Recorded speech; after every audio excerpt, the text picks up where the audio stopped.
here in Heathrow, London Airport, and checked in. Flight to Jersey departs at 12 noon. It's now 11:15. So far this morning, I've been for a nice run. Stayed the same place as Andrew. We had our last supper last night in the airport sort of hotel. There's so many hotels here. They're all quite good value actually, about 30 to 45 pounds a night. I mean, they're nothing special, but they're clean, good, reasonably modern. And so I went for a nice run this morning, found a river, ran up the road, just like 4 minutes away. There was a river, so I was able to run along the river bank. That was always nice. I got away from the traffic noise and the traffic smell. All the buildings here in London, they're all just dirty from the city grime and smoke. Everything's just, even new buildings go dirty really quickly. Anyway, there's a shuttle bus from the hotel that goes. There's 5 terminals here. It might be 6. The one I'm on is Terminal 5, and it's about 5-6 miles away from the hotel, so it's not too far to walk this morning. So I looked at the timetable for the shuttle bus and looked at the timetable for the wrong shuttle bus, which went 3 minutes after mine, so I saw mine go. Then I realised I must have made a mistake. So I went and checked and had to wait 40 minutes for the next one. I'd left plenty of time because when I travel, I'd rather get to the airport, sit down and read a book than sit down and read a book waiting to get to the airport. So I'm quite comfortable and relaxed here now. Get to the airport, check in. I've got my boarding pass on my mobile phone, so I scan that in to get a bag tag to load my bag up. Go to security where I need my boarding pass again. Left my phone back at the bag tag place. Walk quickly back to the bag tag place. It had been handed in only a minute ago. I'd only been gone 3 minutes. Realised I'd left my walking stick back at the security entrance. Go back there, pick up my walking stick, go through security, and I've been having a wander around Heathrow Airport here and all the luxury sale items. Anyway, I'm about to get on the plane. I've got a window seat, so it's a little bit overcast, but hopefully I'll get some shots as I'm going across the channel to Jersey.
I'm staying here at the Grand Hotel on the foreshore of Jersey, Elizabeth Castle in the background, St Helier Harbour, all these little pergola thingies. And that's the Grand Hotel. It used to be very grand as a kid. We used to come past here thinking that's all the rich people used to come. Anyway, I booked it through Expedia together with car hire and airplane, so I don't know actually how much it cost. But the rooms I think are £111 a night. It's about $240 or something, 222, something like that. So I'm heading off today. I'm just going to go straight up. This is a place where I first went to primary school. The Wilmslow Hampforth was infant school. Came over here, went to primary school, I think about 5.5. And first and second primary school. And first high school and go past my old home and do some menhirs and ancient structures on the way. So this was my first primary school at St Saviour's. I think I only went here about a year because as a family we moved down to St Clement's, which is the next school. I've just been into the school office and told them who I am and what I'm doing and why I'm here, because I thought seeing an old man wandering around a primary school, well, people rightly wonder these days, don't they? This first playground, I swear there used to be an internal playground, an external playground, and then that's the first thing I remember doing on that is watching country dancing. I was 6 years old and we used to play soccer there. And I swear there was an internal, there's the internal playground and an external playground. When you started as one of the very youngest ones, you played on the inside and weren't allowed to go out into the big playground with the big kids. Pretty sure but not certain this is a guest house where me and two brothers at that stage, Mark wasn't born, guest housed here while I searched for a house. And it sort of opens onto the school here, which was why we were enrolled in this school to start school until we moved. Howdy, mate. All right? Yeah, good, thanks. And I'm going to change the camera. There's no kids in this, so that's good. They're all at the other end. I won't take pictures of them for obvious reasons, stupid though the rule is. That grass mound over there, near there, that was the place I had my first ever schoolboy fight. Seems like I used to have a fight at every school that I went to. And this one here wasn't so much of a fight, more of a wrestling match with one on top of the other, sounding each other out. And because I went, it was just to there, inside that. And how many schools I would go to. I didn't have a fight at the infant school in Hamphus. Primary school here I did. St Clement's I did. Holia I did. Bletchley Grammar I certainly did. More than one.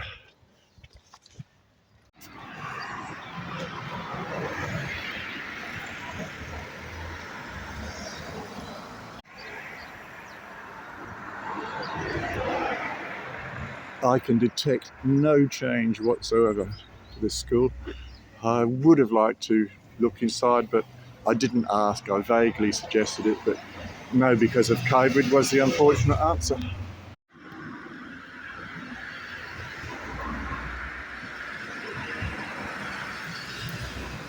Well, 1960 I went there, not so long, only 63 years after it opened. That's my little black car there. When I first booked it at Expedia, it said mini price, and I thought, well, I'd actually keep the mini price because these are small lanes around here like they are in Cornwall.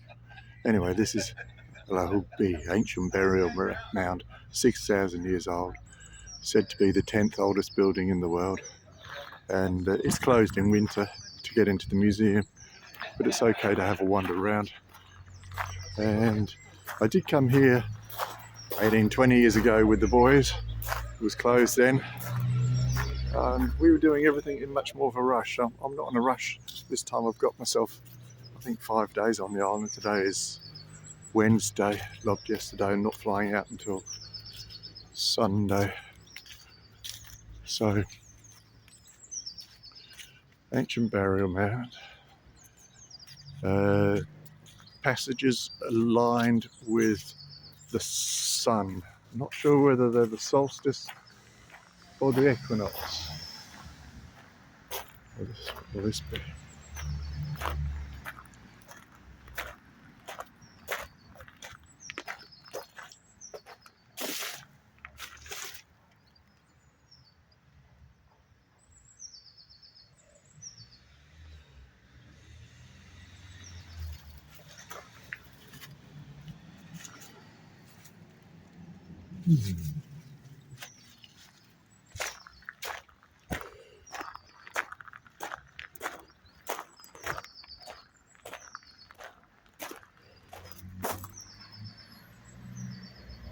Take it from Green Island. That's not fair. Should have left them where they bloody were. Different story there. They were found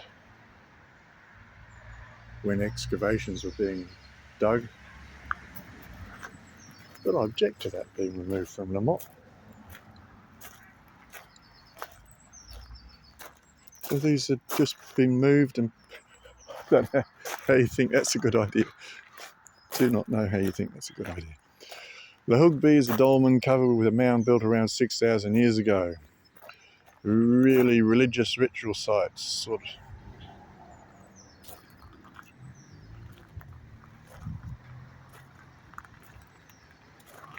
It's funny, going back to that.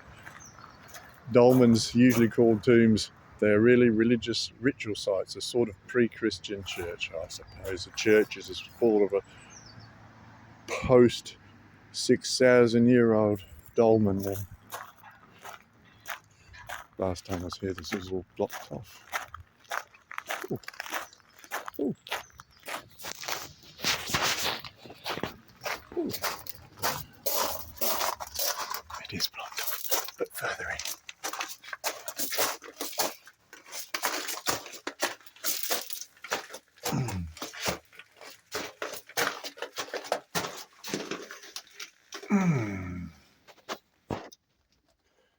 And the sun shines in here 1 day every year, 2 days everywhere. So it must be the equinoxes. I think the point that I was making in Brittany and Wales and Cornwall is that wherever you have a religious site, a religious well, a holy well, the Christians always want to take it over. So they're turning this into a sort of an historic museum site, and they've rebuilt a structure out of posts and wattle and door. Howdy.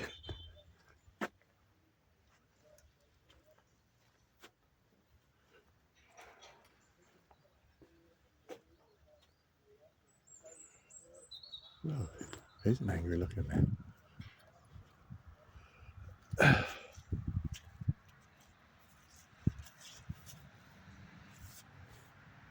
guess I'm not going to have a conversation with him about rebuilding a mud brick house in Australia. Better climb up these stairs, eh?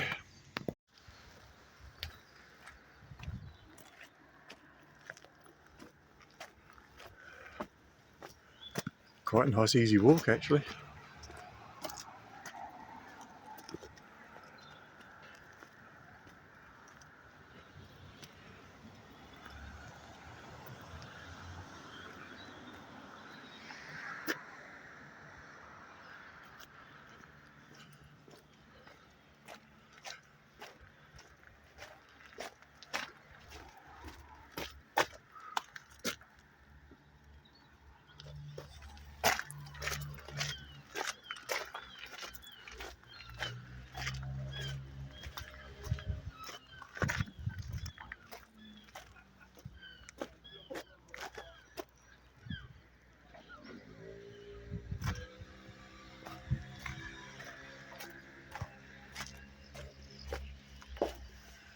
The crypt,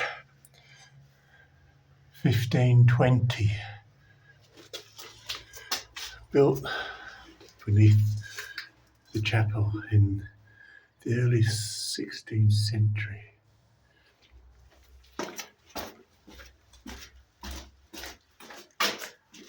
Guess that's it. And that's where we looked through before. Didn't think I was going to be able to get into any part of it. That's all right.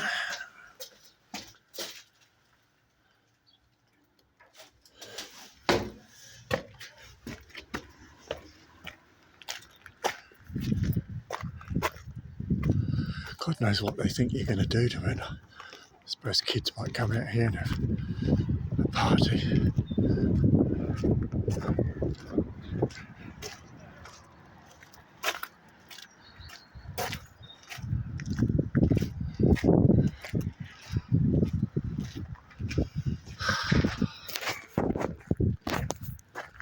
It's clearly locked up, but you can get quite a nice view here of the surrounds. Lots of these old manor houses here. We used to mix with a lad of one of them from the Roche family. He went to the Northern Canada Hudson Bay Trading Company he went to work for. Anyway, that's the Hugby.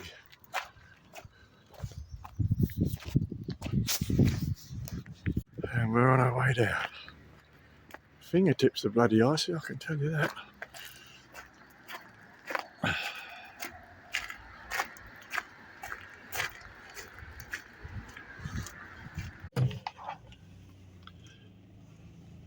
I'm out in the north and east of the island.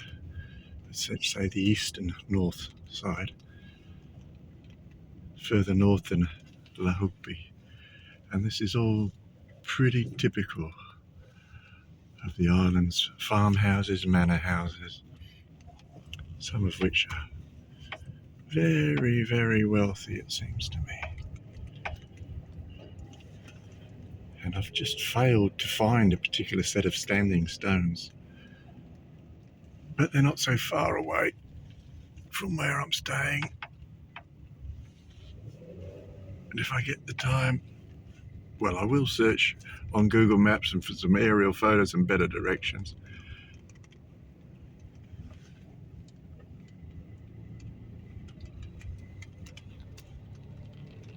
And maybe come back.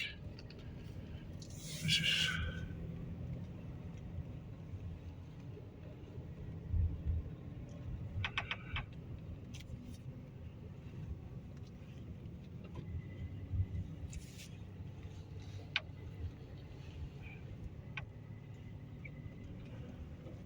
These, I'm going to say, well, I just bumped into a lady who'd lived all her life just around the corner. All her life. And she didn't know where those stones were.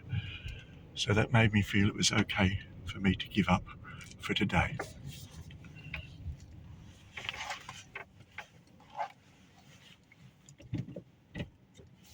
And this is what you do. Pull over.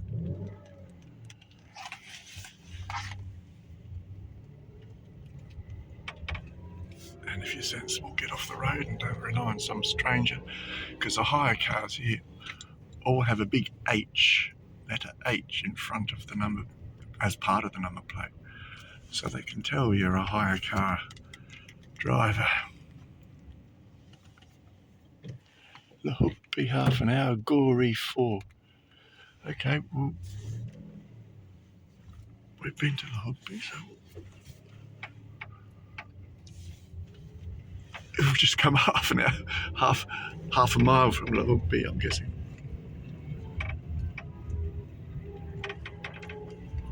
We're back on a main route now.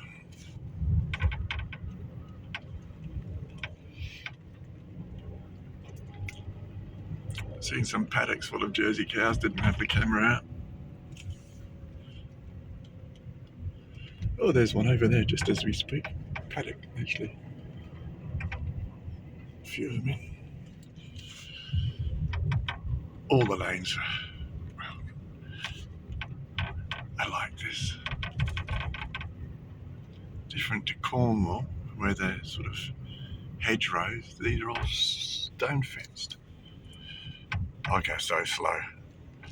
There's one guy coming towards me, he's tooting his horn round dead blind corners and going faster, thinking that was okay. Here we go. Cows crossing the road. Anyway, that's enough filming for now. Here I am wondering why this guy flying an Australian flag. 26th of January, Australia Day.